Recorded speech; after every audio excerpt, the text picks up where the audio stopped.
ਬਾਬਾ ਜੀ ਮੈਂ ਸਿੱਖ ਫੈਮਿਲੀ ਤੋਂ ਬਿਲੋਂਗ ਕਰਦਾ ਜੀ ਤੇ ਇਹ ਹਿੰਦੂ ਪਰਿਵਾਰ ਤੋਂ ਬਿਲੋਂਗ ਕਰਦੇ ਆ ਤੇ ਜਦੋਂ ਜੀ ਸਾਡੀ ਮੈਰਿਜ ਦੀ ਗੱਲ ਹੋਈ ਮੈਂ ਉਸ ਟਾਈਮ ਤੇ ਕਟਿੰਗ 'ਚ ਸੀਗਾ ਜੀ। ਮੈਂ ਇਹਨਾਂ ਨੂੰ ਮਹਾਰਾਜਾ ਰਣਜੀਤ ਸਿੰਘ ਜੀ ਦੇ ਬਾਰੇ ਥੋੜ੍ਹਾ ਵਿਚਾਰ ਦੱਸੇ ਜੀ, ਹਰੀ ਸਿੰਘ ਨਲੋਆ ਬਾਰੇ ਦੱਸਿਆ ਵੀ ਉਹ ਕੌਣ ਸਾਡੇ ਕੌਮ ਦੇ ਸ਼ੇਰ ਰਹੇ ਆ। ਉਹ ਸੁਣ ਕੇ ਇਹਨਾਂ ਬੜਾ ਪ੍ਰਭਾਵ ਪਿਆ। मैं जब मनमुख थी, ये मुझे लेके जाते थे गुरुद्वारे, मैं वहाँ निहंग सिंह देखती थी। मैं मुझे पता नहीं था कि निहंग सिंह कौन थे, मतलब कौन है। मैं देखती, मैंने कहा ये कौन है, नीला सब कुछ घोड़े मुझे बहुत अट्रैक्ट करते थे, मतलब अपनी तरफ खींचते थे कि मैं जानना चाहती थी कि कौन है। तो मतलब मेरी लाइफ में ऐसा हुआ कि मैं जब निहंग सिंह को नहीं देखती तो मेरे को ऐसे तो मेरा दिन मेरा सब कुछ अधूरा जा रहा है। मैं उनके दर्शन करती थी, मुझे ना अंदर से एक सुकून मिलता था, आत्मा को जिसे कहते हैं कि हाँ ये कुछ है, कुछ है।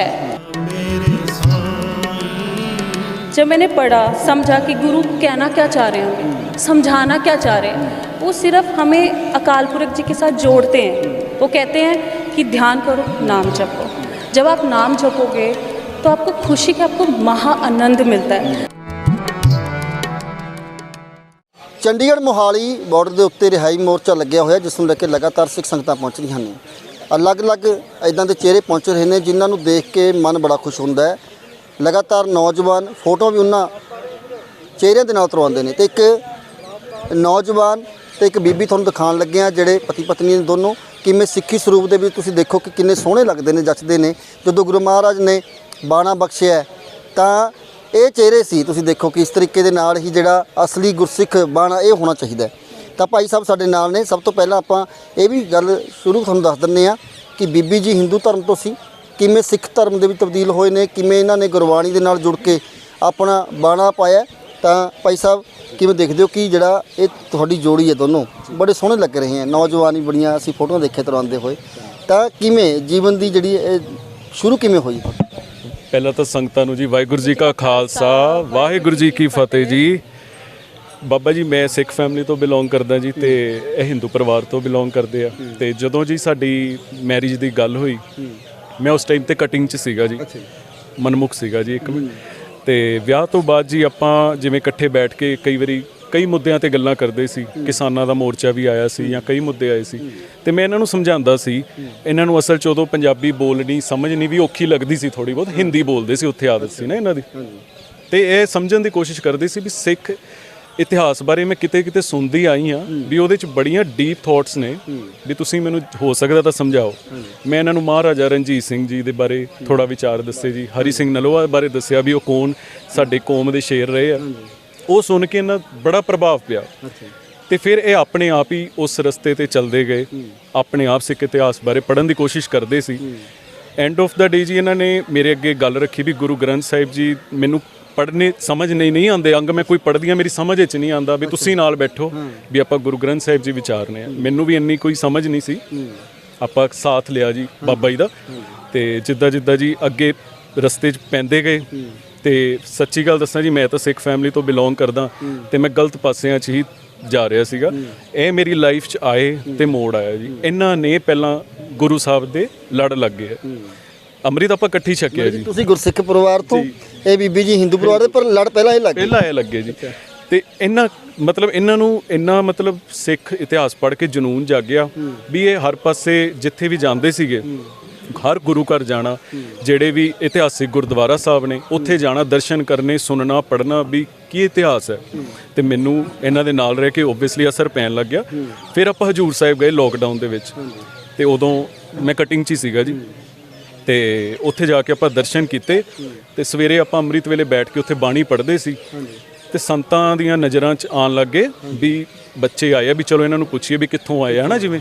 ਤੇ ਉਹਨਾਂ ਕੋਲ ਗਏ ਤੇ ਉਹ ਕਹਿੰਦੇ ਕਿ ਤੁਸੀਂ ਇੱਥੇ ਆਏ ਹੋ, ਤੁਹਾਡੇ ਤੇ ਕਿਰਪਾ ਹੋਊਗੀ, ਤੁਸੀਂ ਲੜ ਲੱਗ ਜਾਓ ਬਾਬਾ ਜੀ ਦੇ। ਕਿੰਨੀ ਦੇਰ ਲਾਈ ਹਜੂਰ ਸਾਹਿਬ ਤੁਸੀਂ? ਹਜੂਰ ਸਾਹਿਬ ਜੀ ਆਪਾਂ ਪਹਿਲੀ ਵਾਰੀ ਲੋਕਡਾਊਨ 'ਚ 1 ਮਹੀਨਾ ਰਹੇ ਜੀ। ਫਿਰ ਦੁਬਾਰਾ ਜਦੋਂ ਲੋਕਡਾਊਨ ਨੈਕਸਟ ਈਅਰ ਵੀ ਚੱਲ ਰਿਹਾ ਸੀ ਉਦੋਂ ਵੀ ਆਪਾਂ 20-25 ਦਿਨ ਲਾਏ ਸੀ ਜੀ। ਪਰ ਆਪਾਂ ਜਦੋਂ ਪਹਿਲੀ ਵਾਰੀ ਗਏ ਸੀ ਵਾਪਸ ਆਏ, ਘਰੇ ਆ ਕੇ ਆਪਾਂ ਬਾਣੀ ਵੱਲ ਧਿਆਨ ਦੇਣਾ ਸ਼ੁਰੂ ਕੀਤਾ ਵੀ ਪਹਿਲਾਂ ਪਰਪੱਖ ਹੋਈਏ ਆਪਾਂ ਵੀ ਆਪਾਂ ਇਹ ਨਹੀਂ ਸੋਚਿਆ ਸੀ ਵੀ ਅੰਮ੍ਰਿਤ ਛਕਣਾ। ਅਗਲੇ ਸਾਲ ਫਿਰ ਹਜੂਰ ਸਾਹਿਬ ਜਾਣ ਦੇ ਸਾਨੂੰ ਬਾਬਾ ਜੀ ਨੇ ਦਰਸ਼ਨ ਬਖਸ਼ੇ, ਫਿਰ ਆਪਾਂ ਜਾ ਕੇ ਜੀ ਅੰਮ੍ਰਿਤ ਪਾਨ ਕੀਤਾ ਜੀ। ਅੱਛਾ, ਤੁਸੀਂ ਪਹਿਲਾਂ ਮੈਨੂੰ ਦੱਸਿਆ ਕਿ ਮੇਰਾ ਨਾਮ ਕੁਝ ਹੋਰ ਸੀ, ਭਾਵੇਂ ਗੁਰਸਿੱਖ ਫੈਮਿਲੀ ਸੀ, ਪਰ ਤੁਸੀਂ ਨਾਮ ਮਹਾਕਾਲ ਸਿੰਘ ਰੱਖਿਆ ਕਿ ਜਿਹੜਾ ਗੁਰੂ ਸਿੰਘ ਮਹਾਰਾਜ ਦੇ ਟਾਈਮ ਦੇ ਵਿੱਚ ਸਿੰਘਾਂ ਦਾ ਨਾਮ ਹੁੰਦਾ ਸੀ, ਕੋਠਾ ਸਿੰਘ, ਵੱਡੇ ਵੱਡੇ ਨਾਮ ਹੁੰਦੇ ਸੀ, ਇਹਨਾਂ ਨੂੰ ਲੈ ਕੇ ਫੌਜਾਂ ਵੀ ਡਰਦੀਆਂ ਸੀ ਜਿਹੜੀਆਂ, ਭਾਵੇਂ ਮੁਗਲ ਫੌਜਾਂ ਹੋਣ।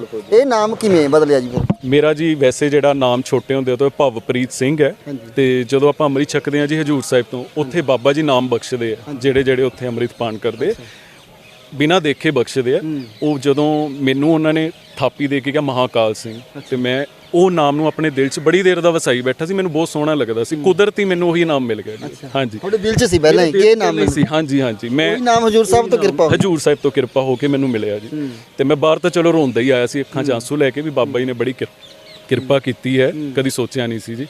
ਤੇ ਇਹਨਾਂ ਨੂੰ ਵੀ ਉੱਥੇ ਅੰਮ੍ਰਿਤ ਛਕਣ ਤੋਂ ਬਾਅਦ ਇਹਨਾਂ ਦਾ ਨਾਮ ਪਹਿਲਾਂ ਇਹਨਾਂ ਦਾ ਨਾਮ ਅਨੁਰਾਧਾ ਚੌਧਰੀ ਸੀਗਾ ਜੀ, ਫਿਰ ਇਹਨਾਂ ਨੂੰ ਉੱਥੋਂ ਨਾਮ ਮਿਲਿਆ ਸਤਬੀਰ ਕੌਰ ਖਾਲਸਾ। ਹਾਂਜੀ, ਵੇ ਦੇਖੋ ਇਹ ਤਸਵੀਰ ਬੀਬੀ ਜੀ ਦੀ। ਅੱਜ ਕੱਲ੍ਹ ਤਾਂ ਨਹੀਂ ਬੀਬੀਆਂ ਬਿਊਟੀ ਪਾਰਲਰ ਜ਼ਿਆਦਾ ਮਿਲਦੀਆਂ ਨੇ, ਪਰ ਇਦਾਂ ਦੇ ਬਾਣੇ ਦੇ ਵਿੱਚ ਬਹੁਤ ਘੱਟ। ਤਾਂ ਕਿਵੇਂ ਦੇਖਦੇ ਹੋ ਜੀ, ਤੁਸੀਂ ਹੋਰ ਧਰਮ ਦੇ ਨਾਲ ਬਿਲੋਂਗ ਕਰਦੇ ਸੀ, ਪਰ ਕਿਵੇਂ ਬਾਣੀ ਦੇ ਨਾਲ ਕਿਵੇਂ ਜੁੜਨਾ ਹੋਇਆ, ਕਿਵੇਂ ਮਨ ਦੇ ਵਿੱਚ ਆਇਆ ਕਿ ਅਸੀਂ ਇਸ ਧਰਮ ਨੂੰ ਬਿਲੋਂਗ ਕਰਨਾ ਜਾਂ ਇਸ ਬਾਣੀ ਦੇ ਨਾਲ जुड़ना जी? अकाल पुरख जी सहाय। मैं जब इट इज़ ओके मैं हिंदी में बात करूँ, सॉरी, मैं जब मनमुख थी, ये मुझे लेके जाते थे गुरुद्वारे, मैं वहाँ निहंग सिंह देखती थी। मैं मुझे पता नहीं था कि निहंग सिंह कौन थे, मतलब कौन है। मैं देखती, मैंने कहा ये कौन है, नीला सब कुछ, घोड़े मुझे बहुत अट्रैक्ट करते थे, मतलब अपनी तरफ खींचते थे कि मैं जानना चाहती थी कि कौन है। तो मतलब मेरी लाइफ में ऐसा हुआ कि मैं जब निहंग सिंह को नहीं देखती तो मेरे को ऐसा तो मेरा दिन, मेरा सब कुछ अधूरा जा रहा है। तो मैंने फोर्स करती कि मुझे लेके चलो, मुझे दर्शन करने हैं। मैं उनके दर्शन करती थी, मुझे ना अंदर से एक सुकून मिलता था, आत्मा को जिसे कहते हैं कि हाँ ये कुछ है, कुछ है। फिर ऐसे करके बस फिर अकाल पुरख जी सहाय हुए, हमने अरदास की। वैसे तो पता नहीं होता कि नेक्स्ट टाइम पे आप मोड़ पे आपके साथ क्या हो जाए, कभी सोचा नहीं था कि ये बख्शेंगे पिताजी, कभी नहीं सोचा था। बट जब उन्होंने बख्श दिया ना, ऐसा कि बस और कुछ नहीं चाहिए, दे दो सीधी पालेंगे, बस आपके पास आना है। अब ऐसे होता है कि बस मैं एक्सप्लेन नहीं कर सकती, मेरे पास वर्ड्स नहीं है। ਇਹ ਬਾਣਾ ਪਾਇਆ ਤੁਸੀਂ, ਬਾਣੀ ਨਾਲ ਜੁੜੇ, ਜਦੋਂ ਆਪਣੇ ਘਰ ਪਰਿਵਾਰ ਦੇ ਵਿੱਚ ਜਾਂਦੇ ਹੋਣੇ ਤਾਂ ਉਹਨਾਂ ਵੱਲੋਂ ਕੀ ਕਿਹਾ ਗਿਆ ਕਿ ਉਹਨਾਂ वो बहुत खुश, बहुत खुश। मेरी मम्मा ਮਾਤਾ ਜੀ ਨੇ ਵੀ अमृत छका। ਸਾਡੀ ਸੱਸ ਜੀ ਨੇ? ਹਾਂਜੀ, ਮੇਰੇ हाँ जी, हाँ जी, ਉਹਨਾਂ ਦੇ ਵੀ ਅਸਰ ਤੁਸੀਂ ਕਰ? हाँ जी, हाँ जी। तो उसके बाद अभी मेरा ब्रदर है छोटा, वो भी प्लान कर रहा है, अभी वो तैयारी कर रहा है, अभी बाणी पढ़ रहा है, पूरा उसमें आ रहा है, उसके अंदर भी आया कि मुझे भी बनना है। ਉਹ ਇਸ ਟਾਈਮ ਜੀ ਫੋਰਨ ਨੇ, ਨਿਊਜ਼ੀਲੈਂਡ 'ਚ ਨੇ, ਤੇ ਉੱਥੇ ਬੈਠੇ ਇਹਨਾਂ ਨੂੰ ਫੋਨ ਕਰਕੇ ਪੁੱਛਦੇ ਰਹਿੰਦੇ ਆ ਵੀ ਮੈਂ ਦਮਾਲਾ ਬੰਨਣ ਦੀ ਕੋਸ਼ਿਸ਼ ਕਰਨ ਲੱਗਾ, ਕਿੱਦਾਂ ਬੰਨਣਾ ਹੈ, ਬਾਣੀ ਪੜੂੰਗਾ ਤਾਂ ਕਿੱਥੋਂ ਸ਼ੁਰੂ ਕਰਾਂ, ਕੀ ਪੜਾਂ। ਤੇ ਮਤਲਬ ਉਹਨਾਂ ਤੇ ਵੀ ਉੱਥੇ ਬੈਠੇ ਬਾਬਾ ਜੀ ਕਿਰਪਾ ਕਰ ਰਹੇ। ਇੱਕ ਗੱਲ ਹੋਰ ਵੀ ਦੱਸਿਓ, ਕਈ ਬੀਬੀਆਂ ਇਹ ਕਹਿੰਦੀਆਂ ਨੇ ਕਿ ਸਾਡਾ ਬਾਣੀ ਦੇ ਵਿੱਚ ਮਨ ਨਹੀਂ ਲੱਗਦਾ, ਪਰ ਤੁਹਾਨੂੰ ਕਿੰਨਾ ਕੁ ਸਕੂਨ ਮਿਲਦਾ? ਤੁਸੀਂ ਇੱਕੋ ਦਮ ਜਿਹੜਾ ਸਾਰਾ ਕੁਝ ਹੀ ਬਦਲਿਆ ਬਾਣੀ ਦੇ ਨਾਲ ਜੁੜ ਕੇ, ਤੁਸੀਂ ਹਜੂਰ ਸਾਹਿਬ ਵੀ ਗਏ, ਬਾਣੀ ਸਮਝਿਆ, ਬਿਲਕੁਲ ਪੜ੍ਹੀ ਹੈ, ਤਾਂ ਉਹਨਾਂ ਦੇ ਵਿੱਚ ਸਕੂਨ ਕਿੰਨਾ ਕੁ ਮਿਲਦਾ ਜਿਹੜਾ ਹੋਰ ਬੀਬੀਆਂ ਵੀ ਦੇਖ ਰਹੀਆਂ ਨੇ, ਹੋਰ ਭਾਈ ਦੇਖ ਰਹੇ, ਉਹਨਾਂ ਨੂੰ ਪਤਾ ਲੱਗ ਸਕੇ ਕਿ ਹਾਂ ਕਿੰਨਾ ਸਕੂਨ मिलता है बाणी दे? आनंद होता है ना, आनंद, हर कोई आनंद ढूंढता है कि किसी को खुशी ढूंढनी होती है तो लोग बाहर जाते हैं, ठीक है।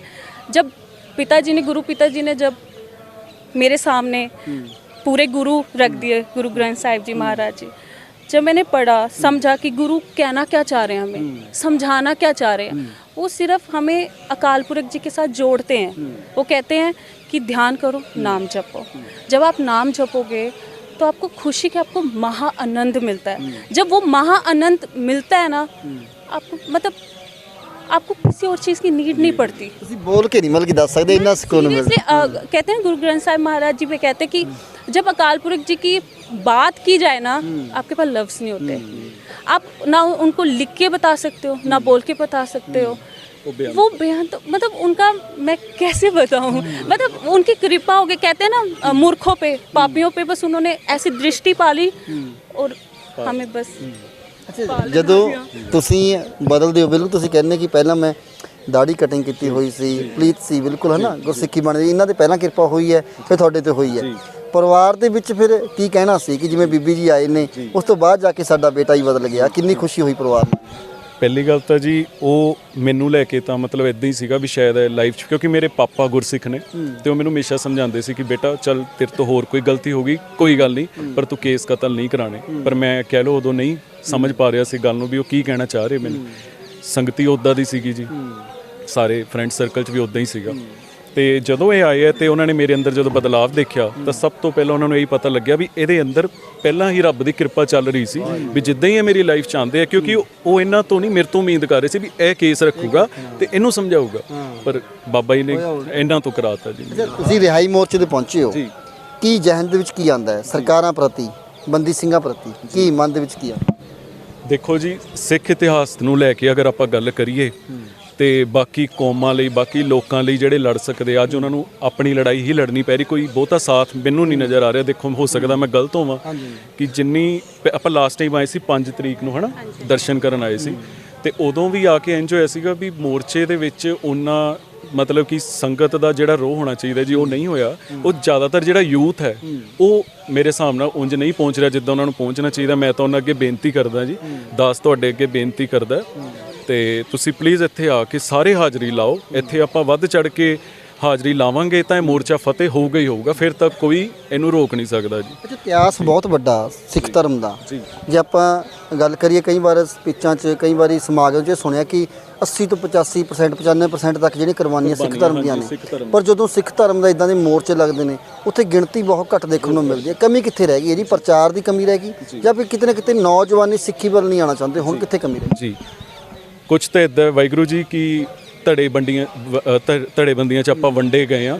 ਜਦੋਂ ਮੋਰਚਾ ਲੱਗਦਾ ਉਦੋਂ ਕੋਈ ਧੜੇਬੰਦੀ ਵੱਲ ਨਹੀਂ ਦੇਖਣਾ ਚਾਹੀਦਾ, ਸਾਨੂੰ ਇਹ ਦੇਖਣਾ ਚਾਹੀਦਾ ਕਿ ਇਸ ਟਾਈਮ ਕੌਮ ਨੂੰ ਕਿੰਨੀ ਲੋੜ ਹੈ ਤੇ ਉਸ ਲਈ ਆਪਾਂ ਨੂੰ ਸਟੈਪ ਲੈਣਾ ਚਾਹੀਦਾ। ਬਾਕੀ ਦੇਖੋ ਆਪਾਂ ਆਪਸ 'ਚ ਬੈਠ ਕੇ ਆਪਣੇ ਮਸਲੇ ਸੁਲਝਾ ਸਕਦੇ ਹਾਂ, ਕੋਈ ਵੱਡੀ ਗੱਲ ਨਹੀਂ, ਪਰ ਜਦੋਂ ਮੋਰਚਾ ਲੱਗਦਾ ਉਦੋਂ ਆਪਾਂ ਧੜੇਬੰਦੀਆਂ 'ਚ ਨਾ ਰਹੀਏ। ਖਾਸ ਕਰਕੇ ਜੀ ਜਿਹੜੀ ਪੋਲੀਟੀਕਲ ਸਾਈਡ ਆਪਾਂ ਦੇਖੀਏ, ਕੋਈ ਅਕਾਲੀ ਦਲ 'ਚ ਕੋਈ ਕਾਂਗਰਸ ਨੂੰ ਸਪੋਰਟ ਕਰਦਾ ਤੇ ਉਹ ਲੋਕ ਤਾਂ ਖਾਸ ਕਰਕੇ ਜੀ ਵੀ ਇੱਥੇ ਆਉਣਾ ਵੀ ਨਹੀਂ ਚਾਹੁੰਦੇ, ਸਿੱਖਾਂ ਦੀ ਜਿੱਤ ਨਹੀਂ ਦੇਖਣਾ ਚਾਹੁੰਦੇ। ਦੇਖੋ ਜੀ ਸੱਚੀ ਗੱਲ ਹੈ, ਜੋ ਕਿ ਮੇਰੇ ਆਸ-ਪਾਸ ਦੇ ਐਕਸਪੀਰੀਅੰਸ ਦੱਸ ਰਿਹਾ ਤੁਹਾਨੂੰ ਵੀ ਲੋਕਾਂ ਨੂੰ ਰੋਕਿਆ ਜਾਂਦਾ ਵੀ ਕੀ ਕਰਨਾ ਹੈ ਮੋਰਚੇ 'ਚ ਜਾ ਕੇ, ਉੱਥੇ ਖਾਲਿਸਤਾਨੀ ਬੈਠੇ ਹੈ।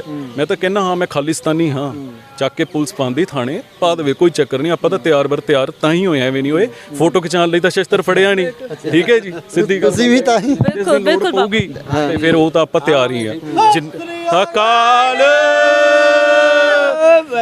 ਬਸ ਜਿਹੜੇ ਗੁਰੂ ਮਹਾਰਾਜ ਦੀ ਤੁਸੀਂ ਬਾਣੀ ਪੜ੍ਹੀ ਹੈ, ਜਦੋਂ ਮੋਰਚਾ ਲੱਗਿਆ ਹੋਇਆ ਉਹਨਾਂ ਦੇ ਇਨਸਾਫ ਵਾਸਤੇ, ਕਿਉਂਕਿ ਜਿਹੜੀ ਬੇਅਦਬੀ ਹੋਈ ਹੈ, ਤਾਂ ਕਿੰਨਾ ਕੁ ਮਨ ਦੇ ਵਿੱਚ ਰੋਸ ਆਉਂਦਾ ਹੈ ਕਿ ਇੱਕ ਪਾਸੇ ਗੁਰਬਾਣੀ ਬਹੁਤ ਸਕੂਨ ਦਿੰਦੀ ਹੈ, ਗੁਰਬਾਣੀਆਂ ਨੇ ਪਤਾ ਨਹੀਂ ਕਿੰਨੇ ਘਰ ਬਦਲ ਦਿੱਤੇ ਨੇ, ਕਿੰਨੇ ਨੌਜਵਾਨਾਂ ਨੂੰ ਬਦਲ ਦਿੱਤਾ, ਗੁਰਸਿੱਖੀ ਬਾਣੀ ਦੇ ਵਿੱਚ ਕਰ ਦਿੱਤਾ, ਪਰ ਜਦੋਂ ਇਹ ਗੱਲ ਸੁਣਦੇ ਆ ਕਿ ਮਹਾਰਾਜ ਦੀ ਬੇਅਦਬੀ ਹੋਈ ਹੈ, ਅੰਗ ਅੰਗ ਪਾੜਿਆ ਗਿਆ, ਤਾਂ ਕਿੰਨਾ ਕੁ ਰੋਸ ਆਉਂਦਾ ਜੀ ਮਨ 'ਚ? ਇਹਦੇ ਬਾਰੇ ਵਾਹਿਗੁਰੂ ਜੀ ਮੈਂ ਜ਼ਰੂਰ ਤੁਹਾਨੂੰ ਇੱਕ ਗੱਲ ਕਲੀਅਰ ਕਰਦਾ ਜੀ। ਆਪਾਂ ਨੂੰ ਹਜੇ ਸਾਲ ਕੁ ਹੋਇਆ ਜੀ ਅੰਮ੍ਰਿਤ ਛਕਿਆ ਜੀ, ਜਦੋਂ ਬਾਬੇ ਦੇ ਲੜ ਲੱਗਿਆ ਉਦੋਂ ਤਾਂ ਇੱਥੇ ਪੰਜਾਬ 'ਚ ਨਹੀਂ ਸੀਗੇ, ਪਰ ਇਹ ਹਰਿਆਣੇ 'ਚ ਸੀਗੇ। ਇਹਨਾਂ ਨੂੰ ਇੰਨਾ ਜ਼ਰੂਰ ਪਤਾ ਸੀ ਕਿ ਗੁਰੂ ਦੇ ਅੰਗਾਂ ਦੀ ਬੇਅਦਬੀ ਹੋਈ ਹੈ, ਪਰ ਇਹਨਾਂ ਨੇ ਕਹਿ ਲਓ ਵੀ ਉੱਦਾਂ ਦੀ ਲਾਈਫ ਜੀ ਰਹੇ ਸੀਗੇ ਵੀ ਚਲੋ ਧਰਮ ਵੀ ਦੂਜਾ ਸੀਗਾ। ਜਦੋਂ ਇੱਧਰ ਆਏ ਮੈਂ ਇਹਨਾਂ ਨੂੰ ਆਪਣਾ ਸਾਰੀ ਡਿਟੇਲ 'ਚ ਗੱਲਾਂ ਦੱਸੀਆਂ ਵੀ ਕਿੱਦਾਂ ਸਾਡੇ ਗੁਰੂ ਸਾਹਿਬ ਦੀ ਬੇਅਦਬੀ ਹੁੰਦੀ ਰਹੀ। ਇੱਕ ਵਾਰ ਨਹੀਂ ਹੋਈ, ਕਈ ਵਾਰ ਹੋ ਗਈ, ਤੇ ਜਦੋਂ ਆਪਾਂ ਫਿਰ ਵੀ ਪਿਆਰ ਨਾਲ ਅਗਰ ਆਪਣਾ ਸਰਕਾਰਾਂ ਤੋਂ ਇਨਸਾਫ ਮੰਗ ਰਹੇ ਆ, ਮੰਨ ਲਓ ਵੀ ਅੱਜ 8-9 ਸਾਲ ਜਾਂ ਜਿੰਨਾ ਵੀ ਟਾਈਮ ਹੋ ਗਿਆ ਜੀ, 2014-15 ਦੇ ਆਸ-ਪਾਸ ਬੇਅਦਬੀ ਪਹਿਲੀ ਵਾਰੀ ਹੋਈ ਸੀ, ਤੇ ਸਾਨੂੰ ਪਤਾ ਵੀ ਇਹ ਕਿੰਨਾਂ ਨੇ ਕਰਾਈ, ਕਿੰਨੀ ਵਾਰੀ ਕਰਾਤੀ। ਉਹਨਾਂ ਨੇ ਸ਼ਰੇਆਮ ਕਹਿਤਾ ਵੀ ਆਪਾਂ ਬੇਅਦਬੀ ਕਰਾਈ, ਜੋ ਤੁਹਾਡੇ ਤੋਂ ਹੁੰਦਾ ਤੁਸੀਂ ਕਰ ਲਓ, ਪਰ ਆਪਾਂ ਸਰਕਾਰ ਦਾ ਮੂੰਹ ਦੇਖਦੇ ਰਹੇ ਵੀ ਆਪਾਂ ਨਹੀਂ ਚਾਹੁੰਦੇ ਵੀ ਆਪਾਂ ਸ਼ਸਤਰ ਚੱਕੀਏ ਤਾਂ ਕਿ ਕੱਲ ਨੂੰ ਫਿਰ ਇਹ ਕਹਿਣਗੇ ਜੀ ਆਹ ਗਲਤ ਨੇ, ਅੱਤਵਾਦੀ ਹੈ, ਖਾਲਿਸਤਾਨੀ ਹੈ। ਪਰ ਜਦੋਂ ਸਾਡੇ ਗੁਰੂ ਨੂੰ ਹੀ ਹੱਥ ਪੈ ਗਿਆ ਫਿਰ ਤਾਂ ਸਾਨੂੰ, ਮੇਰੇ ਵਰਗੇ ਨੂੰ ਤਾਂ ਡੁੱਬ ਕੇ ਮਰ ਜਾਣਾ ਚਾਹੀਦਾ ਜੀ, ਸੱਚੀ ਗੱਲ ਦੱਸਾਂ ਜੀ। ਅੱਛਾ, ਖੁਸ਼ ਹੋ ਆਪਣੀ ਲਾਈਫ ਤੋਂ, ਸਹੁਰੇ ਪਰਿਵਾਰ ਤੋਂ? बहुत बाबा ਕੋਈ ਗਿਲਾ ਸ਼ਿਕਵਾ ਤਾਂ ਨਹੀਂ? नहीं, बिल्कुल भी नहीं। ਤੁਹਾਨੂੰ ਭਾਜੀ ਕੀ ਜਿਸ ਤਰੀਕੇ ਨਾਲ ਤੁਸੀਂ ਬਿਲਕੁਲ ਬਦਲਿਆ, ਕਿੰਨਾ ਕੁ ਸਕੂਨ ਮਿਲਦਾ ਜੀ ਸਬਾਣੇ ਦੇ ਵਿੱਚ? ਜਦੋਂ ਜਾਂਦੇ ਆ ਅਸੀਂ ਦੇਖਿਆ ਕਿ ਤੁਹਾਨੂੰ ਮੋਰਚੇ ਦੇ ਐਂਟਰ ਹੋਣ ਦੇ ਸਾਰੀ ਫੋਟੋ ਦੌਰਾਨ ਤੁਹਾਨੂੰ ਸੋਹਣਾ ਲੱਗਦਾ ਸੀ, ਹੈ ਨਾ, ਬੜਾ ਸੋਹਣਾ। ਕਿੰਨਾ ਕੁ ਖੁਸ਼ ਹੁੰਦਾ ਜੀ ਮਨ? ਜੀ ਵਾਹਿਗੁਰੂ ਜੀ, ਇਹਦੇ ਲਈ ਤਾਂ ਮੇਰੇ ਕੋਲ ਲਫ਼ਜ਼ ਘੱਟ ਹੈ, ਪਰ ਇਹ ਕਿ ਮੈਂ ਇਹੀ ਸੋਚਦਾ ਕਿ ਮੇਰੀ ਆਹ ਜਨਮ ਮੇਰਾ ਹੁਣ ਸ਼ੁਰੂ ਹੋਇਆ, ਪਿਛਲਾ ਜਨਮ ਗਿਣਦਾ ਮੈਂ ਉਹਨੂੰ, ਉਹਦੇ 'ਚ ਕਈ ਪਾਪ ਕੀਤੇ ਹੋਣਗੇ, ਠੀਕ ਹੈ ਜੀ। ਜਦੋਂ ਅੰਮ੍ਰਿਤ ਛਕਿਆ ਅਸਲੀ ਲਾਈਫ ਉਦੋਂ ਸ਼ੁਰੂ ਹੋਈ ਹੈ। ਹੁਣ ਗੁਰੂ ਦੇ ਲੜ ਤਾਂ ਲੱਗ ਗਏ, ਹੁਣ ਸਾਡੀ ਇਹ ਕੋਸ਼ਿਸ਼ ਹੁੰਦੀ ਹੈ ਕਿ ਜਿਹੜੇ ਮੰਨ ਲਓ ਮੇਰੀ ਉਮਰ ਦੇ ਆ, ਮੇਰੇ ਤੋਂ ਛੋਟੇ ਭਰਾ ਆ, ਮੇਰੇ ਭੈਣਾਂ ਨੇ, ਹੈ ਨਾ, ਵੀ ਮੈਂ ਉਹਨਾਂ ਨੂੰ ਵੀ ਕਹਾਂ ਵੀ ਆਪਾਂ ਸਹੀ ਰਸਤੇ ਚੱਲੀਏ। ਮੇਰੇ ਤੋਂ ਜਿਹੜੀ ਗਲਤੀ ਹੋਈ ਹੈ ਮੈਂ ਅੱਜ ਮਹਿਸੂਸ ਕਰਦਾ ਵੀ ਮੈਂ ਨਹੀਂ ਚਾਹੁੰਦਾ ਕੱਲ ਨੂੰ ਕਿਸੇ ਟਾਈਮ ਬਾਅਦ ਤੁਹਾਨੂੰ ਵੀ ਹੋਵੇ।